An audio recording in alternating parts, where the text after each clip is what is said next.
Control कर सकते हैं? क्या कोई नेचुरल तरीका है इसे कंट्रोल करने का? तो इसके बारे में चर्चा करेंगे। उम्मीद करती हूँ कि मेरी स्क्रीन आप सबके प्लेटफॉर्म्स पर आ गई होगी। मैम थोड़ा ये काली पट्टी आ रही है इस पे स्क्रीन पे। अभी ठीक हो गई सर?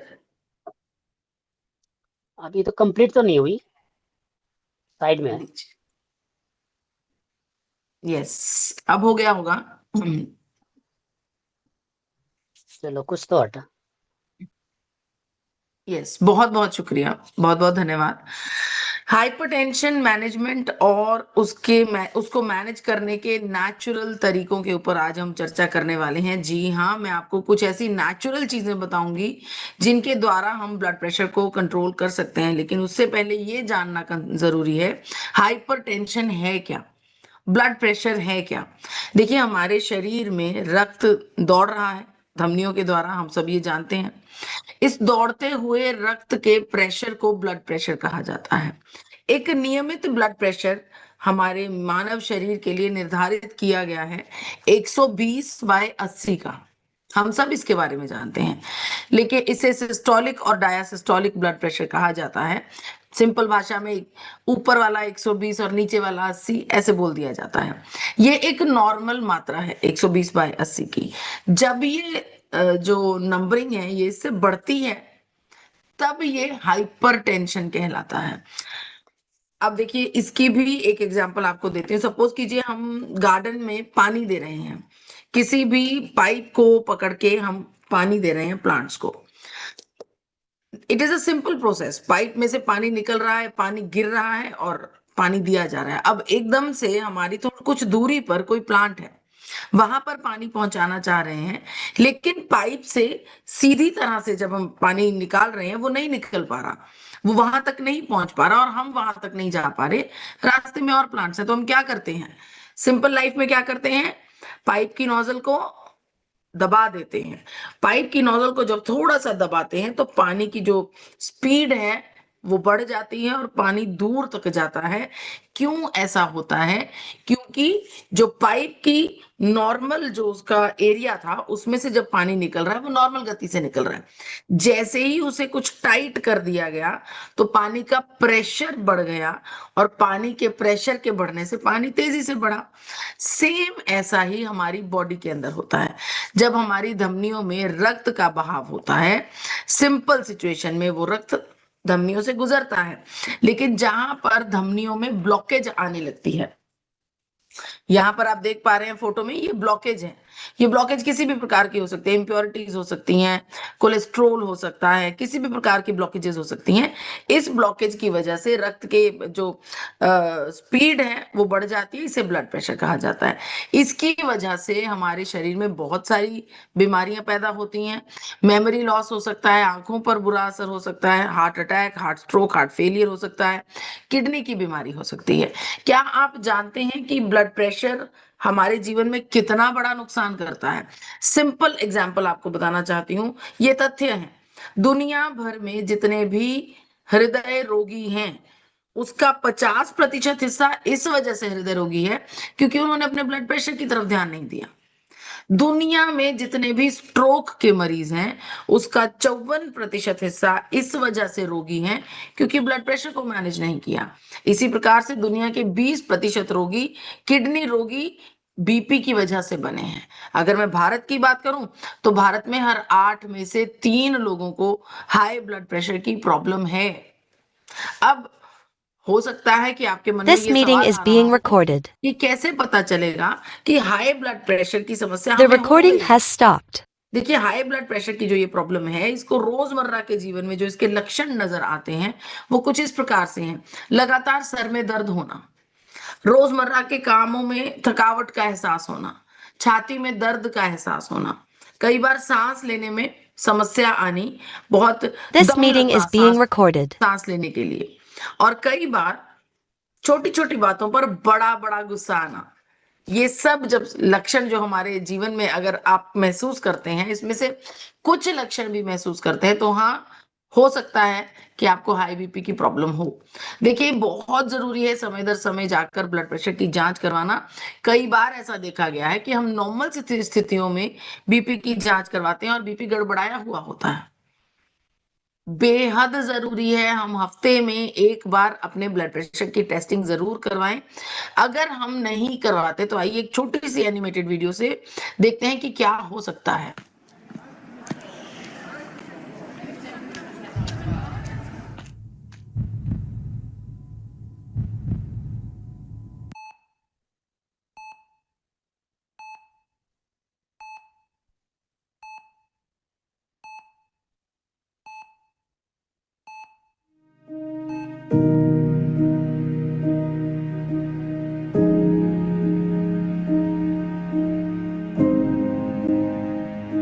जी हाँ, अगर इस पर हम तवज्जो नहीं देंगे, किसी भी समय, किसी भी जगह पर हमारे साथ किसी भी प्रकार की अनचाही घटना हो सकती है। ब्लड प्रेशर एक ऐसी समस्या है जिसे मेडिकल जगत के डॉक्टर्स ने साइलेंट किलर का दर्जा दिया है। इसको बहुत ज़रूरी है रेगुलरली मॉनिटर करना। रेगुलरली मॉनिटर करेंगे हम हर हफ्ते में 1 बार। नॉर्मल स्थितियों में हफ्ते में 1 बार इसको मॉनिटर करना बहुत ज़रूरी है। और कौन से ऐसे कारण हैं जिसकी वजह से हमें ब्लड प्रेशर हो सकता है? अगर कोई व्यक्ति बहुत ज़्यादा सिगरेट का प्रयोग कर रहा है, बहुत ज़्यादा मोटापे से ग्रस्त है, एक्सरसाइज़ बिल्कुल नहीं कर रहा, नॉर्मल परिस्थितियों में नमक, मिर्च का बहुत ज़्यादा प्रयोग करता है, कुछ लोग बहुत ज़्यादा तेज़ नमक खाते हैं और परिवार में ऑलरेडी किसी व्यक्ति को, हमारे पूर्वजों को है, हमारे बड़े बुजुर्गों को है हाइपरटेंशन की समस्या, तो सामने वाले व्यक्ति को भी होने के चांसेस बढ़ जाते हैं। अगर कोई व्यक्ति बहुत ज्यादा स्ट्रेस लेता है, वो भी हाइपरटेंशन का शिकार हो सकता है। तो बहुत इंपॉर्टेंट है इन चीजों का ख्याल रखना। आपको बताना चाहती हूँ, हाइपरटेंशन के ऊपर जितनी भी दवाएं बनी हैं, वो हाइपरटेंशन को सिम्प्टोमेटिकली ठीक करने के लिए बनी है। उसकी जड़ पर कोई भी मेडिकल दवा काम नहीं करती है। लेकिन हाँ, बहुत सारे ऐसे नेचुरल तरीके हैं जिनके द्वारा हाइपरटेंशन को कंट्रोल किया जा सकता है, अगर शुरुआती स्तर पर आप उसको पकड़ने की कोशिश करें। जैसे कि डाइट में मॉडिफिकेशन करके, जैसे कि लाइफस्टाइल में बदलाव करके। लाइफस्टाइल में बहुत सारी ऐसी चीजें आती हैं जिनको हमें अपने जीवन में इनकलकेट करना चाहिए। नेचुरल तरीकों के साथ ब्लड प्रेशर को रेगुलेट किया जा सकता है। डाइट की बात करूं तो अच्छा भोजन करके, ताजे फल, हरी सब्जियां, पूर्ण अनाज और पानी की भरपूर मात्रा में सेवन करना, न्यूट्रास्यूटिकल्स का सेवन करना, रेगुलरली एक्सरसाइज करना। एक्सरसाइज करने से हमारे पूरे शरीर में जो रक्त है उसका प्रवाह बहुत अच्छे से होता है। और अगर अपने आप को फिट रखना है तो फास्ट फूड, जंक फूड से दूर रहना होगा। अपनी जो आपका एक मन होता है हमारा, जो हमारी इच्छा होती है अपने आप को स्ट्रेस फ्री रखने के लिए, हमारी हॉबीज होती हैं, उनके साथ जुड़े रहना, वो करना बहुत जरूरी है अपनी मेंटल पीस के लिए। रेगुलरली ब्लड प्रेशर को जांच करना मूल मंत्र है अपने ब्लड प्रेशर को ठीक करने के लिए। अब बात करती हूँ नेचुरल चीजों से कि कैसे हम ब्लड प्रेशर को रेगुलरली, नेचुरली हम इसको ठीक कर सकते हैं। नेचुरली ब्लड प्रेशर को कंट्रोल करने के लिए पोटाशियम रिच भोजन करना चाहिए, जिसमें पालक और बैंगन, पालक और बनाना एक मेन फूड ईटिंग प्रोडक्ट्स हैं। इसके अलावा आपके खाने में विटामिन सी बहुत ज्यादा होना चाहिए। सिट्रिक फ्रूट्स जो हैं उनका सेवन आपको करना चाहिए, जैसे कि संतरा, नींबू या फिर आंवले का प्रयोग रेगुलरली करें। बहुत से लोग रेगुलरली अपने ब्लड प्रेशर को रेगुलेट करने के लिए लहसुन का सेवन करते हैं। अगर तो आप इसे एज अ कैप्सूल सुबह उठकर खाली पेट खा सकते हैं तो बहुत बढ़िया। नहीं खा सकते तो आप अपनी डाइट में इसको बढ़ाइए, सब्जियों में इसका इस्तेमाल ज्यादा कीजिए।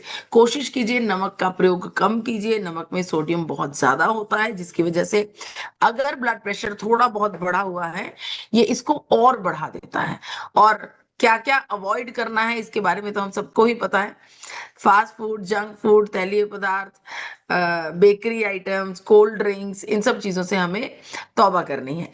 बहुत जरूरी है कि इन सब चीजों को हम अपने जीवन से थोड़ा दूर रखें, क्योंकि ये सिर्फ जुबान तक का स्वाद है, उसके बाद इनका कोई भी बेनिफिट हमें नहीं है। और अगर आप चाय पीते हैं, देखिए हम भारत देश के वासी हैं और मैं समझती हूँ बहुत सारे लोग चाय पर निर्भर करते होंगे, ज़रूर पीजिए, लेकिन इस चाय को थोड़ा मॉडिफ़ाई कर लीजिए। पहली बात, चाय के कप में दूध को कम इस्तेमाल करें और कोशिश कीजिए चीनी का भी प्रयोग कम करें, जितना मिनिमम आप चीनी का प्रयोग कर सकते हैं उतना कीजिए। चाय में 2 चुटकी सिनेमन पाउडर, दालचीनी का पाउडर अगर आप डालते हैं तो चाय का फ्लेवर बहुत अच्छा हो जाएगा और इससे आपके शरीर को फायदा बहुत होगा। वो लोग जो शराब बहुत ज्यादा पीते हैं, सिगरेट बहुत ज्यादा पीते हैं, अगर इसके प्रयोग को वो कम कर देंगे, रिड्यूस कर देंगे, तो उनका ब्लड प्रेशर रेगुलर कंट्रोल हो सकता है। नींद, गहरी नींद, लंबी गहरी नींद लेंगे तब भी आपका ब्लड प्रेशर कंट्रोल होता है। लंबी गहरी नींद लेने का तरीका क्या है? सोने से 3 घंटे पहले अपना डिनर कीजिए। 3 घंटे दीजिए अपने शरीर को, अपने डाइजेस्टिव सिस्टम को काम करने के लिए। उसके बाद आप रिलैक्स कीजिए। कोशिश कीजिए एक हेल्दी वेट को मेंटेन करने के लिए, रेगुलरली अपने आप को हाइड्रेट करने के लिए एक व्यक्ति को 2.5 से 3.5 लीटर पानी ऑन एन एवरेज अपनी बॉडी की रिक्वायरमेंट के मुताबिक लेना चाहिए। जब हम रेगुलरली एक्सरसाइज करते हैं, 50 मिनट एक्सरसाइज रेगुलरली करते हैं, तो हम डेली बेसिस में 5 से 8 mm प्रति HG अपने ब्लड प्रेशर को रिड्यूस कर सकते हैं। इसी प्रकार से अगर हम योगा और मेडिटेशन करते हैं तो रोजाना बेसिस पर ये प्रैक्टिसेस करने पर 5 mm HG हम ब्लड प्रेशर को रिड्यूस कर सकते हैं। डीप ब्रीदिंग हमारे लिए बहुत फायदेमंद है। इन सब के अलावा अगर मैं साइंस की सपोर्ट की, नेचुरल सपोर्ट की अगर मैं बात करूं, तो जी हाँ, गामा ओरिजिनॉल हमारे ब्लड प्रेशर को रिड्यूस करने में एक बेहतरीन काम करता है। डॉक्टर शैलेश सहाय जी से जब पूछा गया कि गामा ओरिजिनॉल और हाइपरटेंशन का आपस में क्या रोल है, आइए सुनते हैं उन्होंने क्या कहा। Advocated to be used as a natural supplement to decrease the blood pressure. Various studies done in Korea and China have basically indicated that this may be helpful in reducing blood pressure by interacting with the ACE inhibitors. इस inhibitors के साथ काम करके ये हमारे blood pressure को reduce करने में मदद करता है। बहुत सारी ऐसी रिसर्च पेपर्स हैं जिनसे ऑलरेडी ये बात साबित हो चुकी है कि गामा ओरिजिनॉल हमारे शरीर में वैसोडायलेशन को प्रमोट करके, ऑक्सीडेटिव स्ट्रेस को रिड्यूस करके, एस इनहिबिटर्स के साथ काम करके हमारे ब्लड प्रेशर को रेगुलेट करता है। भारत सरकार ने भी इस बात की पुष्टि की है कि गामा ओरिजिनॉल हमारे शरीर के लिए एक बेहतरीन न्यूट्रास्यूटिकल है। लेकिन एक बात का ख्याल जरूर रखिए, जब गामा ओरिजिनॉल का प्रयोग कर रहे हैं, आप अपनी जो भी बीमारी है, आज हम हाइपरटेंशन की बात कर रहे हैं, जो भी बीमारी है उसके ऊपर खास मॉनिटर जरूर रखेंगे, उसकी टेस्टिंग जरूर करवाते रहेंगे, क्योंकि बीमारी का स्तर नीचे होगा तो एलोपैथिक दवा की डोज को भी नीचे करना होगा। गामा ओरिजिनॉल आप सबके भोजन का एक अहम हिस्सा होना चाहिए। आइए सुनते हैं कुछ ऐसे टेस्टिमोनियल्स जिन्होंने गामा ओरिजिनॉल का प्रयोग करके बहुत बेहतरीन रिजल्ट्स पाए हैं। The recording has stopped. कभी कभी तो खाए हुए में भी बीपी बढ़ जाता था। जब मैंने हेल्थ कार्ड गामा शुरू किया, उसके महीने 2 महीने लेते हुए मेरे को ऐसा लग रहा था जैसे मेरे को कुछ तब्दीलियां आ रही हैं शरीर में। तो जैसे बीपी बढ़ जाता था वो मेरा कम हो गया। मला बीपीचा आणि अम्लपित्ताचा त्रास होता। त्या गोळ्या घेतल्यानंतर थोडं बरं वाटायचं, परंतु त्रास होत होता। जेव्हा हे प्रोजेक्ट घेतलं तेव्हापासून मला खूप बरं वाटलं आणि हेल्दी वाटलं। बीपी मेरे 140 मिला तो और रहना था 160 तक, वो भी मेरी बॉडी हट गई। तो मेरे बच्चे दवाई खाना। अच्छा जी, हमारा बीपी जो है 201 हो गया है, लेकिन हमारे सीनियर ने इस health guard gamma health guard के बारे में हमें जानकारी दी। मैंने इसे जो है कि 2 कैप्सूल जो है रोजाना सुबह खाली पेट खाना शुरू किया हूँ। आज दोस्तों मैं 1 महीने से खा रहा हूँ। अब हमारे सीने में जलन बिल्कुल नहीं होता है। Health card gamma original capsule which I have been using for 3 months. It helps me to control my high blood pressure. मैं फरवरी माह की शुरुआत में बहुत ज्यादा बीमार हो गई थी। मुझे चक्कर आ रहे थे, मुझे उल्टियां आ रही थी, तो मुझे हॉस्पिटलाइज होना पड़ा। वहाँ पे MRI हुआ तो पता लगा कि मुझे माइग्रेन है और बहुत ज्यादा बीपी मेरा लो हो जाता है। तो मुझे डॉक्टर ने बीपी की 1 गोली और नींद की 1 गोली रेगुलर खाने की सलाह दी। तो उसी समय मेरे भाई उन्होंने मुझे गामा ओरिजिनॉल खाने की सलाह दी। तो मैंने इसके 2 कैप्सूल तब से रोजाना शुरू कर दिए। तो मैं आपको बताऊं कि ना मैं नींद की गोली खा रही हूँ, ना ही मैं बीपी की गोली खा रही हूँ और मुझे अच्छी नींद आ रही है। मेरा माँ 14 साल से प्रेशर का टेबलेट का हाई प्रेशर का बीपीएस 50 मुझे गामा ओरिजिनल मिला टेबलेट यूज हुआ और ये टोटल बंद हो गया अभी। તમને શું બીમારી હતી? બાયપાસ કરાવ્યું છે रैया અને એની દવા ચાલુ છે, ડાયાબિટીસ. ડાયાબિટીસ, બીપી, આ ગોળી सबसे आप सबसे मैं आग्रह करूंगी कि आप सब ये सभी वीडियोस को हमारे आपके अपने YouTube channel health guard gamma original पर जाकर देख सकते हैं। बहुत बेहतरीन रिजल्ट्स हमें तो मिले। बोले बहुत बहुत शुक्रिया मुझे इतने इत्मीनान से सुनने के लिए। मैं अपनी वाणी को यहीं पर विराम देती हूँ। धन्यवाद। जय आरसीएम, जय gamma original. Thank you ma'am, आपका धन्यवाद। सभी साथी एक बार जोरदार तालियों से धन्यवाद करेंगे दिव्या मैम का।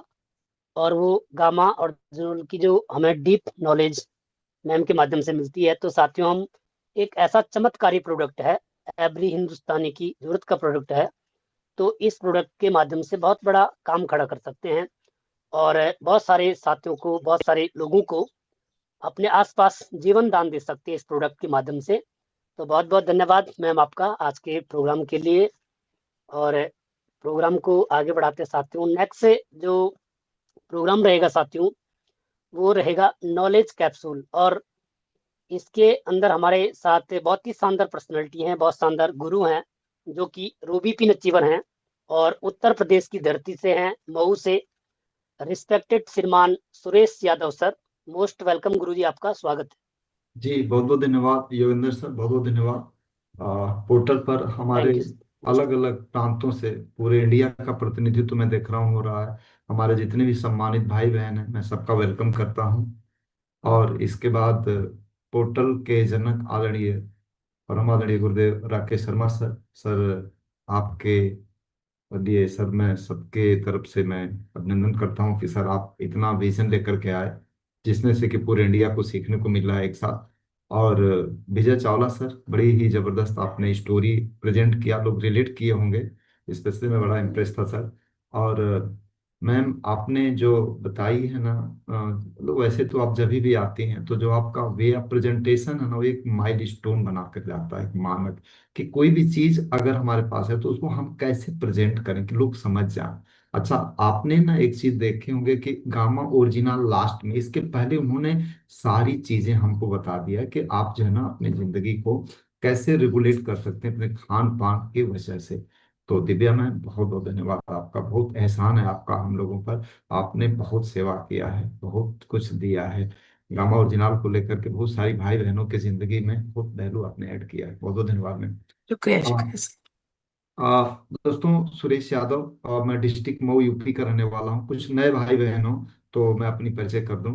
सुरेश यादव, डिस्ट्रिक्ट मऊ का। मैं गवर्नमेंट विद्यालय में प्रधानाध्यापक के पद पर कार्यरत हूँ। शिक्षा दीक्षा मेरी यही से हुई। मैंने बीएससी और एमएससी किया सिबली से, आजमगढ़ सिबली नेशनल कॉलेज। मैंने फिर इसके बाद बीएड और एमएड किया जोधपुर में राजा हरपाल सिंह पीजी कॉलेज सिगरा मऊ से।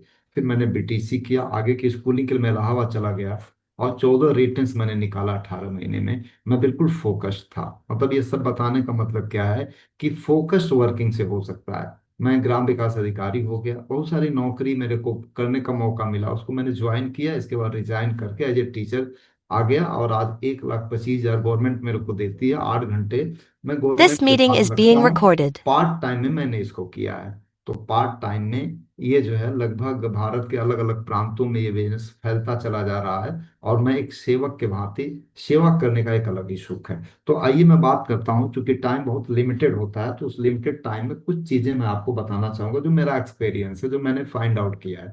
देखिए, एक चीज याद रखिएगा, इस बिजनेस में 3 ही काम है। पहला, कंज्यूमर बनना है, खुद यही बन करके रह सकते हैं। दूसरा कि अगर हम संतुष्ट हो गए तो हम और लोगों को कंज्यूमर बना दें, इसको बोलते हैं ऑर्गेनाइजेशन बिल्डअप करना। और तीसरा चीज, इसका जो डिलीवरी सेंटर होता है, display wall, WWQ, wonder world या डीपो, ये आप ले सकते हैं। यही 3 काम हैं। अब इस 3 काम के माध्यम से आप अपना ग्रोथ, अपने समाज का और राष्ट्र की सेवा कर सकते हैं दोस्तों। तो इसमें मैं बात करूंगा स्पेशली कि अगर आप एज ए कस्टमर संतुष्ट हैं तो आप इसमें एक चीज मिलता है, वो ये कि आप एक कंप्लीट लाइफ जी सकते हैं। Complete life of package, complete जिसको बोलते हैं फुल्ली लोडेड व्हीकल, एक ऐसी कार जिसमें सारी सुविधाएं हैं। तो आपको पैसा चाहिए, आपको समय चाहिए, आपको सिक्योरिटी चाहिए, मतलब आर्थिक रूप से आजादी चाहिए, तो सिर्फ एक चीज याद रखिएगा, you should build your system. आपको अपना सिस्टम बिल्ड करना पड़ेगा। सिस्टम मतलब क्या, कि वो रिप्लेस कर देगा आपको। याद रखिएगा, मैंने शुरू से अपना जो पैरामीटर इसमें बनाया काम करने का, कि हमको चाहिए आर्थिक आजादी। आर्थिक आजादी का डिफिनीशन जो मैंने लिख रखा है मोटे मोटे शब्दों में, if your income is only depend on you, you are not financially free. यदि आपकी इनकम आप ही पर निर्भर है तो आप आजाद नहीं हो, चाहे वो इनकम कितनी भी हो। मेरे यहाँ मऊ जनपद में एक डॉक्टर यूपी सिंह हुआ करते थे, आज नहीं है। मात्र 48 के ईयर में एज में वो चले गए दुनिया से। और मुझे लग रहा कि पूर्वांचल का सबसे महंगा डॉक्टर थे, बहुत बढ़िया डायग्नोसिस थे। 1800 रुपया ओपीडी का बनता था उनका, एक पेशेंट का। 3 बजे रात से नंबर लगता था, आज कोई नहीं जाता है। बाल्टी बड़ी थी लेकिन ढोने वाला व्यक्ति ही नहीं रहा, तो कौन ढोएगा। तो मेन चीज याद रखिएगा, if your income is only depend on you, you are not financially free. आप पर अगर निर्भर है तो आप आजाद नहीं हो। तो अपनी इनकम को रिप्लेस करने के लिए सिस्टम बिल्डअप करना पड़ेगा, कि वो आप काम करें या ना करें, वो सिस्टम काम करे।